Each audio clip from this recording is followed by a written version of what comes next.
نحمده ونصلي ونسلم على رسوله الكريم اما بعد فاعوذ بالله من الشيطان الرجيم بسم الله الرحمن الرحيم رب اشرح لي صدري ويسر لي امري واحلل عقدة من لساني يفقهوا قولي صدق الله مولانا العظيم. محبت سے باواز بلند درود شریف پڑھ لیجیے. اللهم صل على سيدنا ومولانا محمد معدن الجود والكرم وآله وصحبه وبارك وسلم صلاة وسلام عليك يا سيدي يا رسول الله وعلى آلك واصحابك يا حبيب الله. درس قرآن کی آج نشست نمبر 314. آج کی نشست میں انشاءاللہ تعالی آیت نمبر 156 سے گفتگو کا آغاز کریں گے. اللہ کی بارگاہ میں دعا کرتا ہوں کہ مجھے حق بیان کرنے اور ہم تمام کو اس حق کے مطابق عمل پیرا ہونے کی توفیق عطا فرمائے. آج کی آیت مبارکہ کا پچھلی نشست ہی تعلق ہے. گو کہ نئے رکوع کا آغاز ہو رہا ہے.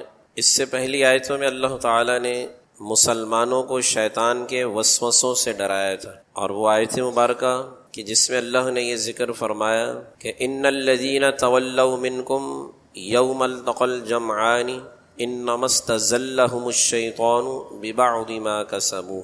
اس کی تفسیر ہم نے سمجھی تھی کہ مسلمانوں سے غزوہ احد میں جو لغزش سرزد ہوئی تھی وہ کیا تھی کہ رسول معظم صلی اللہ علیہ وآلہ وسلم کے حکم عدولی ان سے سرزد ہوئی، جس کے نتیجے میں مسلمان فتح سے ہمکنار ہوتے ہوتے شکست سے دوچار ہو گئے.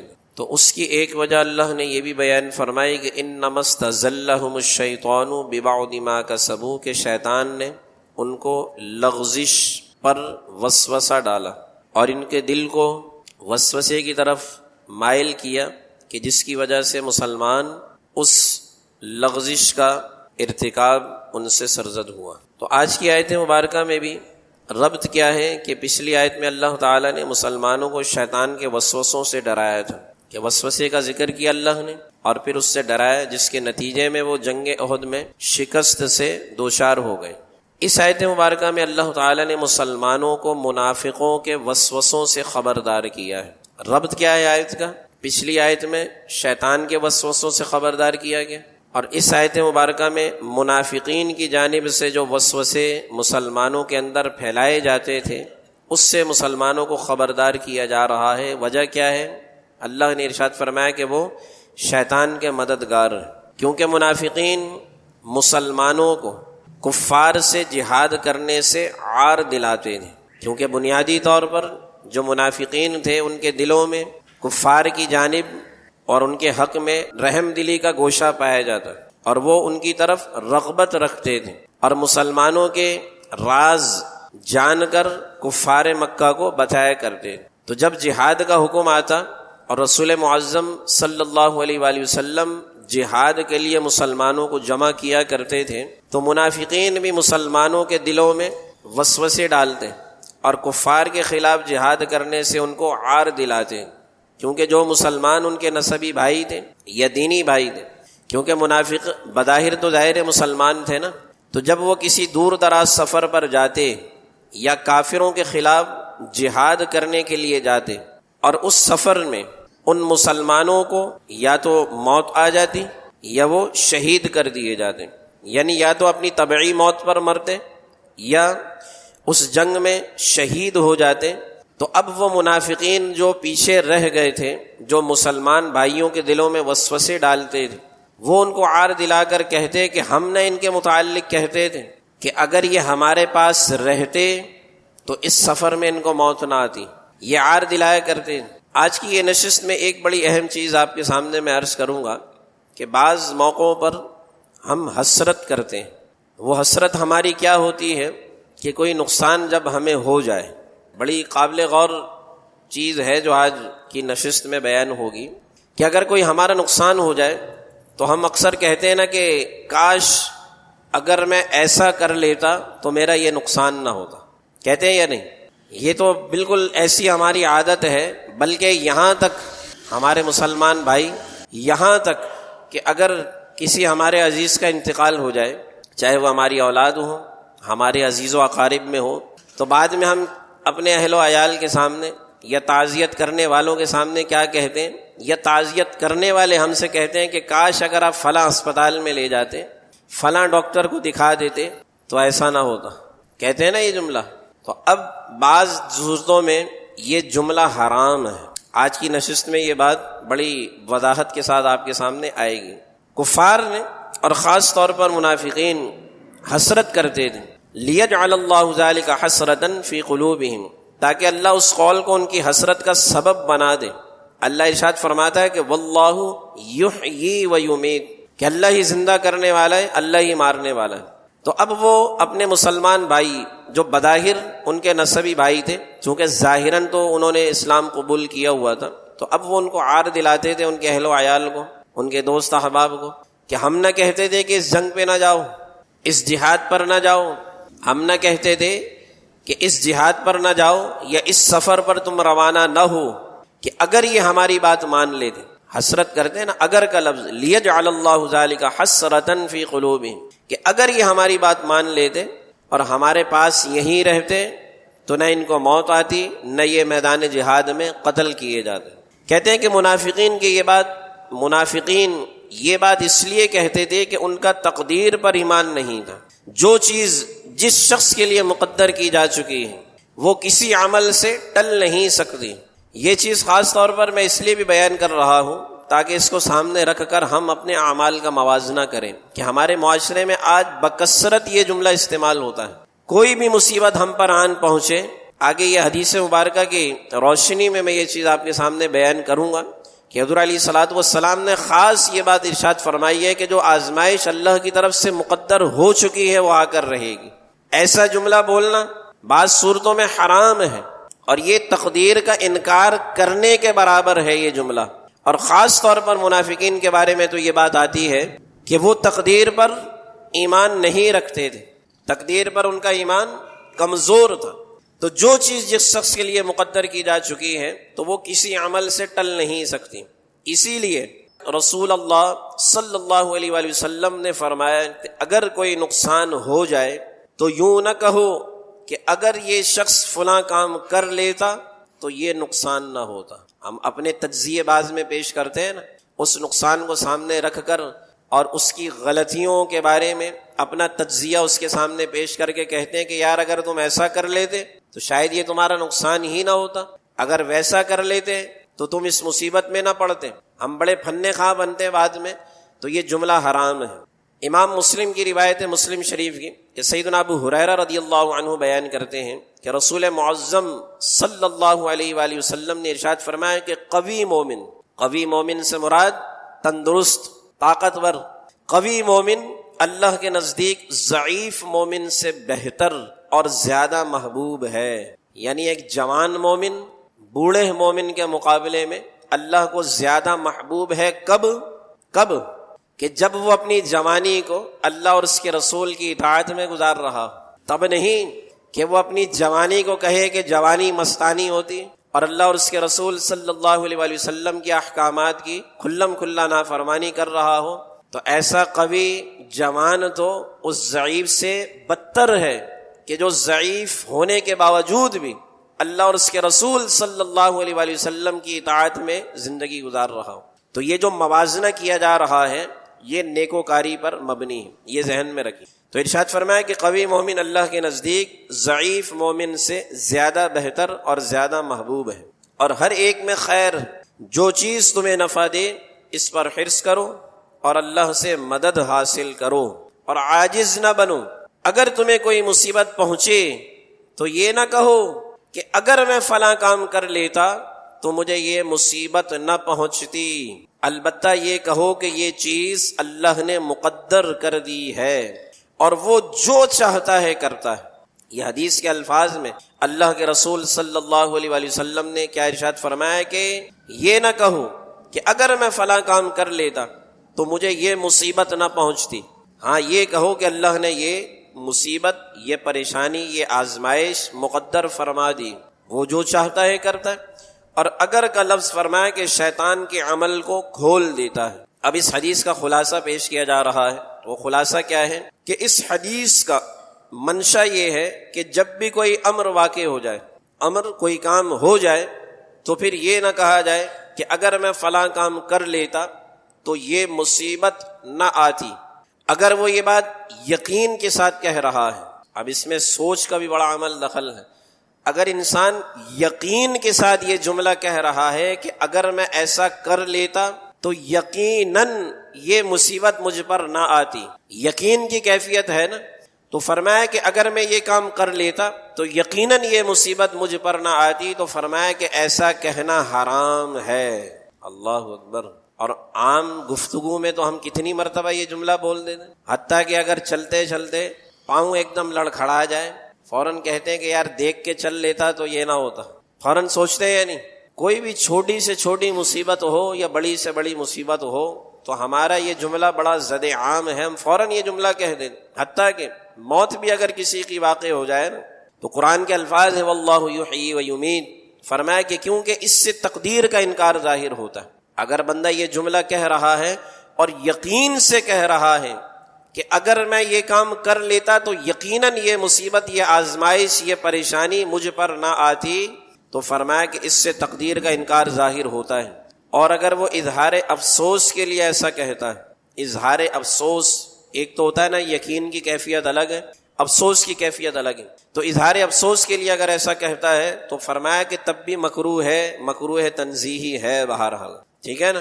جیسے کوئی طالب علم یہ کہے کہ اگر میں اچھی تیاری کر لیتا تو میں امتحان میں اچھے نمبر لے آتا، ٹھیک ہے نا، یہ حسرت کا قول منع کیا گیا ہے، اس لیے کہ تقدیر میں جو کچھ ہے ویسا ہوگا، اسی لیے تو ہمیں یہ حکم دیا گیا نا کہ ہمیں عقل سلیم دے کر اچھائی اور برائی کا راستہ پہلے ہی دکھا دیا گیا۔ یہ کیا بات ہوئی کہ پہلے ہم غلط راستے پر چلے، برائی کے راستے پر چلے، اور چلنے کے بعد جب برا نتیجہ ہمارے سامنے آئے تو پھر ہم یہ حسرت کریں کہ یار اچھے راستے پر چلتا تو اچھے انعام سے مجھے نوازا جاتا۔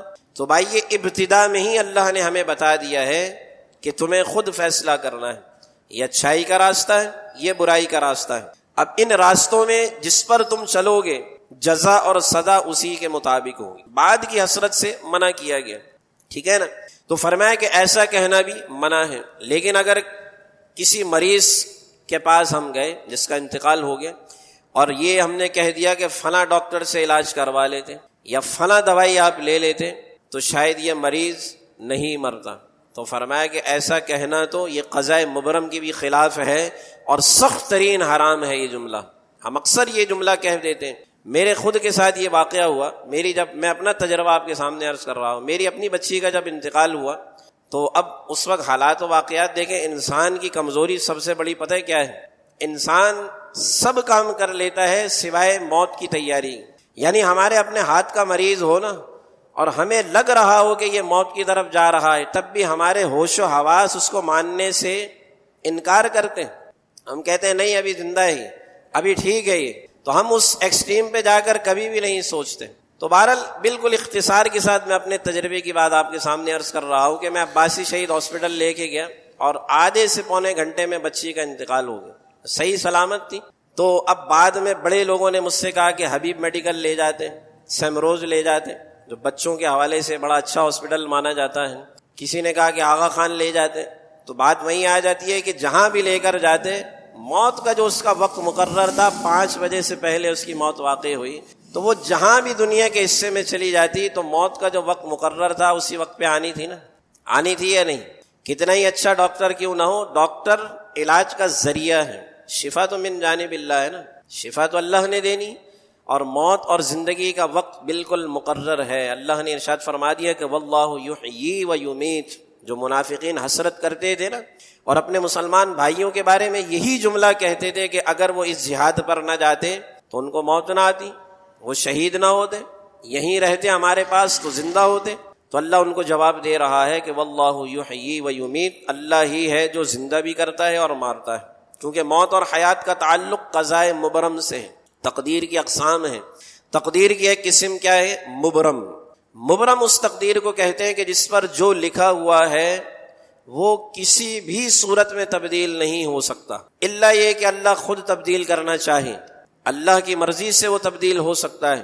اور قضاء مبرم اس تقدیر کو کہتے ہیں کہ جس پر بندے کی زندگی اور موت کا وقت لکھا ہوتا ہے، اور قرآن میں کئی مقام پر، ابھی اسی درس قرآن غزوہ احد کی بعد والی آیات جب سے ہم تفسیر اس کی بیان کر رہے ہیں تو کئی دفعہ یہ مفہوم بار بار بیان کیا جا رہا ہے کہ موت کا ایک وقت مقرر ہے. اور پیچھے اللہ نے کیا ارشاد فرمایا کہ کتابا مؤجلہ، کتابا مؤجلہ یعنی اس کتاب میں، لوح محفوظ والی کتاب میں اجل موت لکھی ہوئی. اب جو وقت مقرر ہے اس وقت پر موت آئے گی.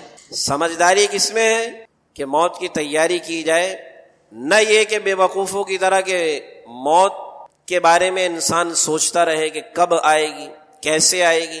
موت کا خوف رکھتے ہوئے ہمیں اپنے آپ کو موت کے لیے تیار کرنا ہے. ٹھیک ہے نا، یہ بات سمجھ میں آ گئی. تو دو مثالیں میں نے آپ کے سامنے عرض کی ہیں. ایک تو یہ طالب علم کہے کہ اگر میں اچھی تیاری کر لیتا، محنت کر لیتا تو میرے امتحان اچھے ہو جاتے. تو اس قضا کا تعلق قضائے معلق سے ہے. تقدیر کی ایک قسم معلق بھی ہوتی ہے، معلق یعنی لٹکی ہوئی. معلق کے بارے میں یہ عقیدہ ہے، معلق کا معاملہ یہ ہے کہ وہ لٹکی ہوئی کہیں ہی اس کو اس لیے جاتا ہے کہ اس میں اللہ نے جو درج فرمایا ہے، جو لکھا ہے اپنی رحمت سے، جو اپنے علم سے اللہ نے لکھ دیا ہے، تو وہ اللہ تبدیل بھی فرما دیتا ہے اپنی رحمت سے. جیسے مثال کے طور پر صدقے کے بارے میں آپ بچپن سے حدیث مبارکہ سنتے ہوئے آ رہے ہوں گے کہ صدقہ کیا کرتا ہے؟ مصیبت کو ٹالتا ہے.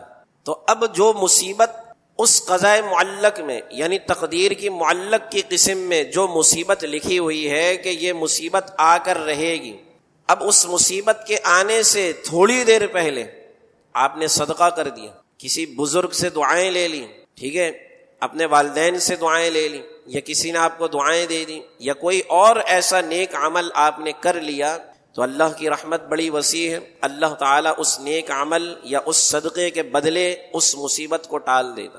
اور مصیبت صرف وہی ٹلتی ہے کہ جو تقدیر معلق میں لکھی ہوئی ہے. تقدیر مبرم میں اگر کوئی چیز لکھی ہوئی ہے نا، آپ ساری دنیا کا مال بھی اللہ کی راہ میں صدقہ کر دینا اور یہ سوچیں کہ اس صدقے کے بدلے میری موت ٹل جائے، وہ نہیں ٹل سکتا، کیونکہ اس کا تعلق تقدیر مبرم سے ہے. تو یہ بنیادی فرق کو سمجھنا بڑا ضروری ہے. ٹھیک ہے نا. تو امید ہے کہ یہ بات آپ کی سمجھ میں آ گئی ہوگی کہ حسرت بھرا جملہ نہیں کہنا چاہیے، اور خاص طور پر کسی مرنے والے کے متعلق تو کبھی بھی یہ جملہ نہ کہیں، کیونکہ آپ کا یہ جملہ کہنا اس سے تقدیر کا انکار ظاہر ہوتا ہے اور اللہ تعالیٰ اس بات کو سخت ناپسند فرماتا ہے. یہ منافقین کا طرز عمل تھا. مومن کی شان کیا ہے؟ مومن تو اللہ اور اس کے رسول صلی اللہ علیہ وآلہ وسلم پر پختہ ایمان رکھتا ہے، اور قرآن پر مومن کا ایمان پختہ ہونا چاہیے. اب اس گفتگو کو ہم تھوڑا سا آگے بڑھاتے ہیں. اب اگر دو طرح سے استعمال ہوتا ہے. ایک تو اگر کا تعلق ماضی کے کسی کام سے ہوتا ہے، گزرے ہوئے کسی کام سے ہوتا ہے. ایک اگر کا تعلق مستقبل کے کام سے ہوتا ہے. اس کو تھوڑا آسان اس طرح کر دیتا ہوں. ابھی جو مثالیں ہم نے سمجھی ہیں، ابھی جتنی تفسیر ہم نے اس آیت مبارکہ کی سمجھی، اس سے یہ بات ظاہر ہوتی ہے کہ ماضی کے کیے ہوئے کام کے متعلق لفظ اگر نہیں کہنا. ماضی میں جو کام ہو گیا، دو چیزیں. ایک تو اگر کا تعلق ماضی والے کام سے ہے نا، کہ اگر میں ایسا کر لیتا تو یہ مصیبت مجھ پر نہ آتی. ٹھیک ہے نا. یہ ماضی کے متعلق یہ جملہ بولا جا رہا ہے. لیکن ماضی کے متعلق لفظ اگر یا حسرت کے طور پر کوئی جملہ بولا جائے تو اس کی سخت ترین ممانعت ہے. لیکن اگر آپ لفظ اگر بطور حسرت مستقبل کے معاملے میں، یعنی جو کام ابھی ہوا نہیں ہے، ہونا ہے، آئندہ ہونے والے کام کے متعلق اگر آپ بول رہے ہیں تو یہ جائز ہے. جائز کیسے؟ اب اس کی مثالیں سن لیجئے کہ حضرت سیدنا ابوبکر صدیق رضی اللہ عنہ نے غار میں، جب غار ثور میں تھے، تو رسول اکرم صلی اللہ علیہ وآلہ وسلم کی بارگاہ میں عرض کی کہ اگر ان میں سے کسی نے اپنے قدموں کو دیکھ لیا، یعنی آپ غار کے نیچے والے حصے میں تھے اور ایسے سوراخ تھا اوپر، تو اب مشرکین مکہ جو آپ کے تعاقب میں آئے تھے تو وہ اوپر والے حصے میں آپ کو ڈھونڈ رہے تھے، تو اس سوراخ سے وہ ان کے قدموں کی ٹاپ نظر آ رہی. ٹھیک ہے نا. تو اب سیدنا ابوبکر صدیق رضی اللہ عنہ نے حضور علیہ السلام کی خدمت میں کہا کہ اگر انہوں نے اپنے قدموں میں دیکھ لیا، ان میں سے کسی ایک نے بھی اپنے قدموں کی طرف دیکھ لیا، تو ظاہر ہے سوراخ سے ہم دونوں نظر آ جائیں گے. ابھی دیکھا نہیں ہے. مستقبل کے متعلق یہ بات بیان کی جا رہی. کہ اگر ان میں سے کسی نے قدموں کو دیکھ لیا تو وہ ہم کو دیکھ لے گا. یہ تو ایک مثال ہو گئی. اسی طرح رسول اکرم صلی اللہ علیہ وآلہ وسلم نے فرمایا کہ اگر تمہاری قوم نئی کفر سے نہ نکلی ہوتی، ظاہر نئے مسلمان ہوئے تھے، پہلے کافر تھے، پھر دین اسلام کی تعلیمات پر لبیک کہتے ہوئے دار اسلام میں داخل ہوئے، تو حضور علیہ السلام نے ارشاد فرمایا کہ اگر یہ قوم نئی مسلمان نہ ہوئی ہوتی تو میں بیت اللہ شریف کو منہدم کرتا اور دوبارہ اس کی تعمیر کرتا. کیونکہ رسول معظم صلی اللہ علیہ وآلہ وسلم نے، آپ کی یہ دیرینہ خواہش تھی. آپ نے قبلے کی تفسیر میں یہ بات سنی ہوگی کہ حضور علیہ الصلوۃ والسلام کی کیا خواہش تھی کہ جو حتیم ہے، حتیم بیت اللہ ہے، بیت اللہ کے بعد ایسے گول دائرے میں ایک جگہ بنی ہوئی ہے، اس کو حتیم کہتے ہیں.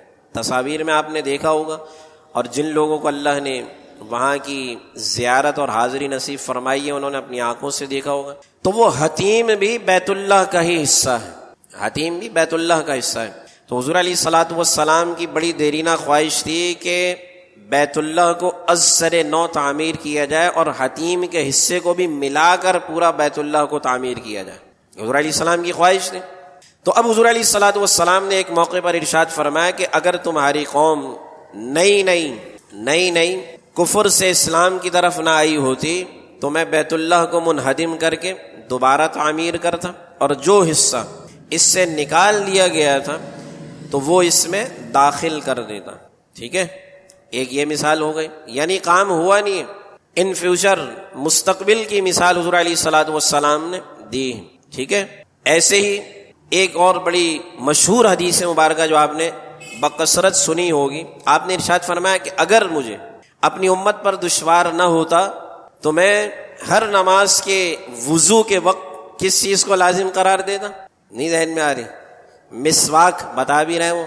ٹھیک ہے نا، یہ مشہور حدیث آپ نے سنی ہوگی نا، اور انہی الفاظ کے ساتھ سنی ہو کہ اگر مجھے اپنی امت پر دشوار نہ ہوتا تو میں ہر نماز کے وضو کے ساتھ مسواک کو لازم قرار دے دیتا. اس کا تعلق بھی مستقبل کے معاملے سے ہے، ماضی کے معاملے سے نہیں. تو نتیجہ کیا ہے؟ نتیجہ یہ ہے کہ ان تمام حدیثوں میں رسول اکرم صلی اللہ علیہ وآلہ وسلم نے بھی اگر کا لفظ استعمال فرمایا ہے، لیکن اس اگر کے لفظ کا تعلق مستقبل کے واقعے سے نہ کہ ماضی کے واقعے سے. کیونکہ تقدیر کا معاملہ ہے ہی یہی کہ ماضی میں جو واقعہ ہو چکا ہے اب وہ چیز تقدیر کا حصہ بن چکی. ٹھیک ہے، تو اب ماضی میں ہوئے واقعے کے متعلق آپ لفظ اگر بولیں گے تو اللہ کے نزدیک یہ انتہائی ناپسندیدہ ہے. ہاں مستقبل کے متعلق آپ بول سکتے ہیں، اور اس کے لیے ایک بڑا مشہور و معروف جملہ جو اللہ نے ہمیں عطا فرمایا ہے وہ لفظ انشاء اللہ ہے یا نہیں؟ اب انشاء اللہ تو قرآن کا حصہ ہے، اور حضور علیہ الصلوۃ والسلام کو اللہ نے خاص حکم ارشاد فرمایا کہ جب بھی آپ کوئی کام کرنے کا ارادہ فرمائیں تو انشاء اللہ کہا کریں. اور انشاء اللہ کا اردو مفہوم کیا ہے؟ اگر اللہ نے چاہا، اگر اللہ نے چاہا تو انشاءاللہ میں یہ کام کروں گا. تو مفہوم اور خلاصہ کیا ہوا کہ ماضی میں کوئی کام ہو چکا ہو، کوئی بھی مصیبت آپ پر آن پہنچی تو آپ کبھی بھی یہ جملہ اپنی زبان سے نہ نکلنے دیں، اور ماضی کے نکلے ہوئے جملوں پر اللہ کی پناہ مانگیں، اللہ سے معافی مانگیں. میں بھی مانگتا ہوں یا اللہ مجھے بھی معاف فرمائے کہ اگر کبھی مجھ سے یہ جملہ نکلا ہو دانستہ طور پر یا نادانستہ طور پر تو یا اللہ میں تیری پناہ مانگتا ہوں، میں معافی مانگتا ہوں، اور آئندہ کے لیے یہ عزم کرتا ہوں کہ یا اللہ میں کبھی دوبارہ یہ جملہ نہیں کہوں گا. آپ سب بھی یہ دعا کیجیے. ٹھیک ہے، تو یہ بات بالکل آپ کے سامنے واضح ہو گئی.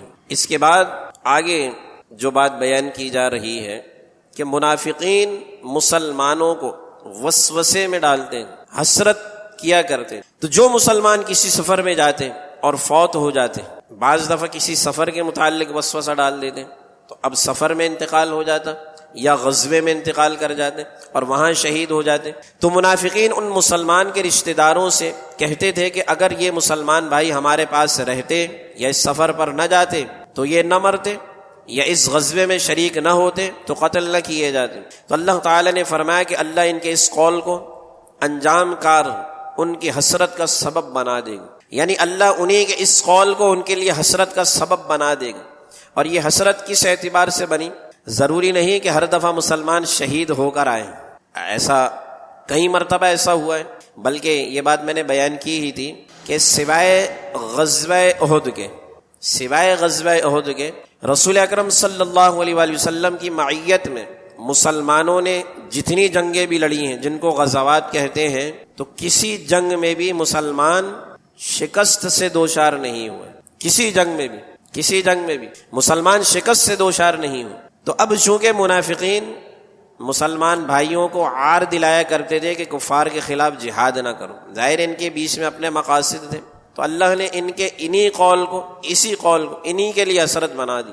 پہلی حسرت کی وجہ کیا ہوتی تھی کہ منافقین اپنے مسلمان بھائیوں کے دلوں میں جب یہ شبہ ڈالیں گے اور وہ ان کے کہنے میں آ کر جہاد کرنے نہیں جائیں گے، اور پھر جب یہ منافقین دیکھیں گے کہ مسلمان جہاد کر کے سلامتی سے لوٹے، اور نہ صرف سلامتی سے لوٹے بلکہ ڈھیر سارا مال غنیمت بھی اپنے ساتھ لے کر آئے اور کامیاب و کامران ہو کر لوٹے، تو اب اس صورت میں ان کو یہ حسرت اور افسوس ہوتا تھا کہ کاش وہ ان منافقین کا کہا نہ مانتے اور جہاد پر چلے جاتے تو ہم بھی کامیاب و کامران لوٹتے اور ہمارے حصے میں بھی مال غنیمت آتا، کیونکہ مال غنیمت جو ہوتا تو حضور علیہ الصلوۃ والسلام پھر سب مجاہدین میں تقسیم فرمایا کر۔ ایسے ہی دوسری حسرت کی وجہ کیا ہوگی کہ قیامت کے دن جب منافقین دیکھیں گے کہ مجاہدین اور شہداء کو اللہ تعالیٰ کس قدر انعام و اکرام سے نواز رہا ہے اور ان کو بے پناہ اجر و ثواب عطا فرما رہا ہے، تو ان منافقوں کو اس قول کی بنا پر ذلت اور رسوائی کی وجہ سے عذاب کا سامنا ہو رہا ہے، تو وہ پھر قیامت کے دن حسرت کریں گے کہ کاش ہم نے یہ نہ کہا ہوتا، کاش ہم نے اپنے مسلمان بھائیوں کو عار نہ دلائی ہوتی۔ ٹھیک ہے، تیسری وجہ کہ منافقین ضعفاء مسلمین کو، یعنی جو کمزور مسلمان تھے، ان کو جہاد سے روکنے کے لیے شبہ ڈالیں گے، اور جب وہ مسلمان جہاد پر نہیں جائیں گے تو وہ خوش ہوں گے منافقین کہ بھئی یہ ہماری باتوں میں آ گئے اور جہاد پر نہیں گئے، لیکن بعد میں جب ان مسلمانوں پر ان منافقوں کا مکر و فریب اور ان کے دل کا حال کھل جائے گا، جیسے بعد میں ہوا بھی کہ رسول اکرم صلی اللہ علیہ وآلہ وسلم نے ایک موقع پر خاص نام لے لے کر اور اشارہ کر کر کے بتایا کہ یہ منافق ہے، یہ منافق ہے، یہ منافق ہے۔ تو کہتے ہیں کہ جب ان مسلمانوں پر ان منافقوں کا مکر و فریب کا حال کھل جائے گا اور وہ ان سے بیزار ہو جائیں گے، ظاہر ہے کہ جب پتہ چل جائے کہ بھئی یہ دشمن ہے تو دشمن ہونے کے بعد اس سے بیزاری کا اعلان کرتا ہے نا، دور بھاگتا ہے اس سے، پھر قریب نہیں آنے دیتا، تو اب اس بیزاری کی وجہ سے منافقین پھر حسرت کریں گے کہ کاش ہم نے ان کے دلوں میں یہ بات نہ ڈالی ہوتی تو یہ آج ہمارے ساتھ ہوتے، کاش ہم نے ان کو بہکایا نہ ہوتا تو آج یہ ہمارے ساتھ ہوتے۔ ٹھیک ہے، یہ آیت مبارکہ یہاں پر ختم ہو جاتی ہے، آیت نمبر 156۔ اگلی آیت مبارکہ ہے آیت نمبر 157 کہ اگر تم اللہ کی راہ میں قتل کیے جاؤ یا تم فوت ہو جاؤ تو البتہ اللہ کی مغفرت اور اس کی رحمت ان چیزوں سے بہتر ہے جن کو وہ جمع کرتے ہیں۔ پہلے آیت مبارکہ میں اللہ نے منافقین کے اس قول کو بیان فرمایا اور ان کی اس حسرت کا ذکر کیا، پھر اللہ نے اس کی تردید فرماتے ہوئے یہ بات ذکر فرمائی کہ اللہ ہی ہے کہ جو موت اور حیات دیتا ہے۔ اب اللہ تعالی مزید آگے یہ بات بیان فرما رہا ہے کہ اگر بفرض محال یا اگر تمہیں موت آ بھی جائے یا تم شہید بھی کر دیے جاؤ، تب بھی اللہ کی مغفرت اور اس کی رحمت یہ ان چیزوں سے کہیں زیادہ بہتر ہے جن کو وہ جمع کرتے۔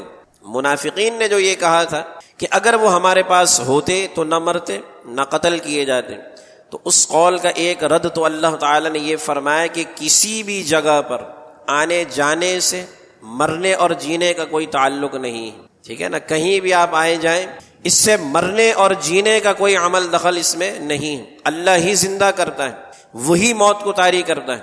ایک جواب تو اس میں اللہ نے پچھلی آیت مبارکہ میں یہ دے دی۔ دوسرا جواب اس کا یہ ہے کہ جب یہ موت یا قتل ہونا اللہ کی رضا میں اور اس کی طلب میں واقع ہو، یعنی پہلے یہ بات واضح کر دی گئی کہ مرنا تمہیں ہے، ہر حال میں مرنا ہے، اس موت کو تم سے کوئی کہیں آنے جانے سے چھین نہیں سکتا، بدل نہیں سکتا، تو اب اگر یہی موت اللہ کی راہ میں اور اللہ کی رضا کی طلب میں اگر تمہارے پاس آئے تو فرمایا کہ یہ پھر تمہارے لیے کتنا بہتر ہوگا، کہ اس سے بہتر ہے کہ انسان دنیا اور اس کی لذتوں کے طلب میں مر جائے، یعنی انسان دنیا کے حصول میں مرے، اس سے کہیں زیادہ بہتر ہے کہ انسان اللہ کی راہ میں مرے۔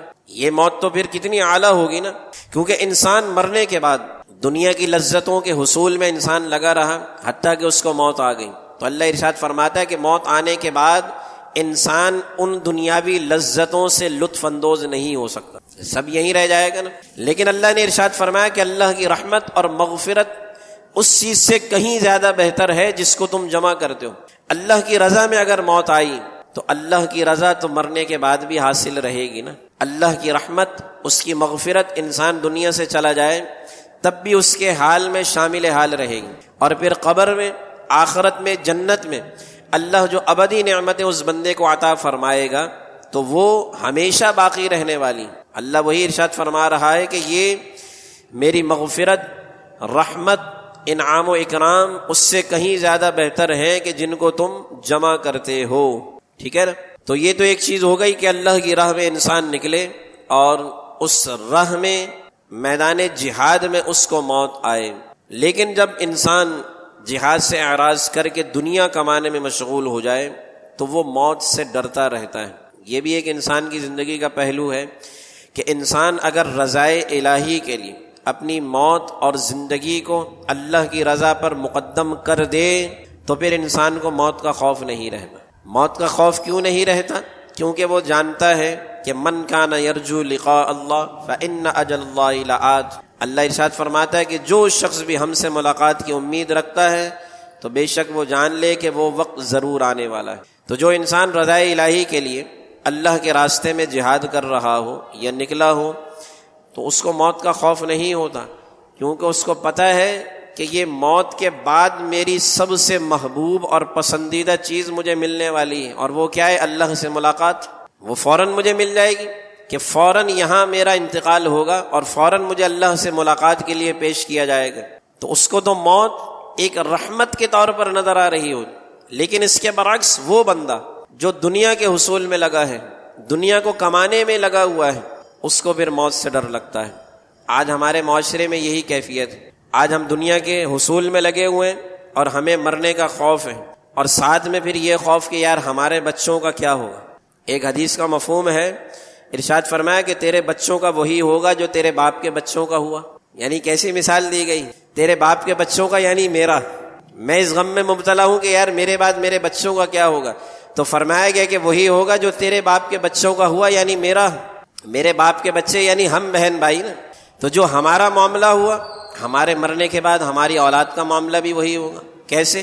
کہ اللہ رزاق ہے، وہ مسبب الاسباب ہے۔ تو ہم اس ٹینشن میں اپنے آپ کو مارتے رہتے ہیں اور اس پریشانی میں مبتلا رہتے ہیں کہ یار ہمارے بعد ہمارے بچوں کا کیا ہوگا۔ تو ہمارے بچوں کا کچھ بھی نہیں ہوگا بھائی، اللہ ہی رازق ہے، وہی رزق دینے والا ہے۔ اور پیچھے میں نے عرض کیا نا کہ موت کو انسان تبدیل نہیں کر سکتا، موت کے ایک لمحے کو بھی آگے انسان نہیں بڑھوا سکتا، انسان کتنا ہی متقی اور پرہیزگار نہ ہو۔ اور اس کی اکثر میں مثال نبیوں سے اس لیے دیتا ہوں کہ اگر موت واقعی بری چیز ہوتی تو اللہ نبیوں کو موت نہ دیتا۔ یہی بات اگر ہم سمجھ لینا تو کافی ہے ہمارے لیے، کہ اگر موت واقعی بری ہوتی نا تو اللہ جو سب سے پسندیدہ ہیں اس کے مخلوق میں، سب سے پسندیدہ اور چنیدہ بندے کون ہیں؟ نبی، تو اللہ نبیوں کو موت نہ دیتا۔ پھر ان نبیوں میں سب سے محبوب نبی امام الانبیاء حضور سرور دو عالم صلی اللہ علیہ وآلہ وسلم، تو ان پر بھی موت طاری نہ ہو، لیکن ان پر بھی موت طاری ہوئی نا۔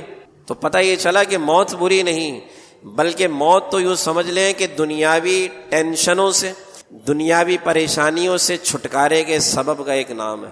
جب تک آپ زندہ ہیں آپ بیماری کی تکلیف میں مبتلا ہیں، جہاں جیسے ہی موت آئی آپ کو اس تکلیف سے نجات مل گئی۔ تو موت کو برا مت کہا کریں، موت بھی ایک رحمت ہے۔ تو کہتے ہیں کہ اس لیے یہ ماننا پڑے گا کہ اللہ کی راہ میں قتل ہونا یا مر جانا، ٹھیک ہے، اور اس کی مغفرت اور اس کی رحمت کو حاصل کرنا دنیا جمع کرنے سے کہیں زیادہ بہتر ہے۔ اس آیت مبارکہ میں اللہ نے دو چیزوں کا ذکر فرمایا، اللہ کی راہ میں قتل کیا جانا، یہ دائرے میدان جہاد میں شہادت پانے جیسا، اور اللہ کی راہ میں مرنا۔ اللہ کی راہ میں قتل کیا جانا اور اللہ کی راہ میں مرنا یہ دو الگ الگ چیزیں. قتل کیا جانا تو ظاہر میدان جہاد میں شہادت کی صورت میں یہ موت انسان کے حصے میں آتی، لیکن اللہ کی راہ میں مرنے سے مراد کیا ہے؟ اس سے مراد یہ ہے کہ انسان اپنی زندگی میں دین کی تبلیغ کرتا رہے، دین کو پھیلانے کا ذریعہ بنتا رہے، قرآن اور حدیث کو پڑھاتا رہے، ٹھیک ہے نا، پڑھتا بھی رہے پڑھاتا بھی رہے، ٹھیک ہے نا. اس زمرے میں آپ بھی ہیں اور آپ کی نسبت سے شاید میں بھی کہیں ہوں کہ تفسیر ہم سمجھ رہے ہیں، میں سمجھا رہا ہوں، آپ سمجھ رہے ہیں، تو ہم دونوں ہی اس وقت اللہ کی راہ میں ہیں. ہم جو گھر سے نکل کر یہاں پر بیٹھے ہوئے ہیں وہ صرف تفسیر قرآن کو، قرآن اور حدیث کو سمجھنے کے لیے، اور میں سمجھانے کے لیے یہاں بیٹھا ہوں. تو ایسی حالت میں بھی اگر موت آ جائے نا تو کہا جاتا ہے کہ وہ موت بھی اللہ کی راہ میں ہی موت کہلاتی ہے، اللہ کی راہ میں ہی موت کہلائے گی، کہ قرآن اور حدیث کو پڑھتا رہے پڑھاتا رہے اور اللہ کے دین کو لوگوں تک پہنچاتا رہے. اب اگر اس دوران اس کی موت آ گئی تو یہ مرنا بھی اللہ کی راہ میں مرنے جیسا ہے، ٹھیک ہے نا. تو ایسی موت کی ہمیں تمنا کرنی چاہیے کہ یا تو شہادت کی موت نصیب ہو یا پھر اللہ کی راہ میں موت نصیب ہو. اس کے بعد پھر یہ تفصیل بیان کی جاتی ہے کہ اللہ کی مغفرت اور اس کی رحمت اور دنیا کی نعمتوں اور لذتوں سے افضل اور بہتر ہونا کن کن وجوہات کی بنا پر. اللہ کی رحمت، مغفرت، اس کی رضا، جنت اور جنت کی ابدی نعمتیں. فرمایا نا کہ دنیا جو تم کما رہے ہو اس سے کہیں زیادہ بہتر ہے. تو پھر وہ تفصیل ہے کہ کس کس اعتبار سے افضل ہے. انشاءاللہ آئندہ نشست میں اس بات کو سمجھیں گے. اللہ کریم کی بارگاہ میں دعا کرتے ہیں ایمان کی سلامتی کے ساتھ اعمال صالحہ کی توفیق عطا فرمائے. وآخر دعوانا ان الحمد للہ رب العالمین.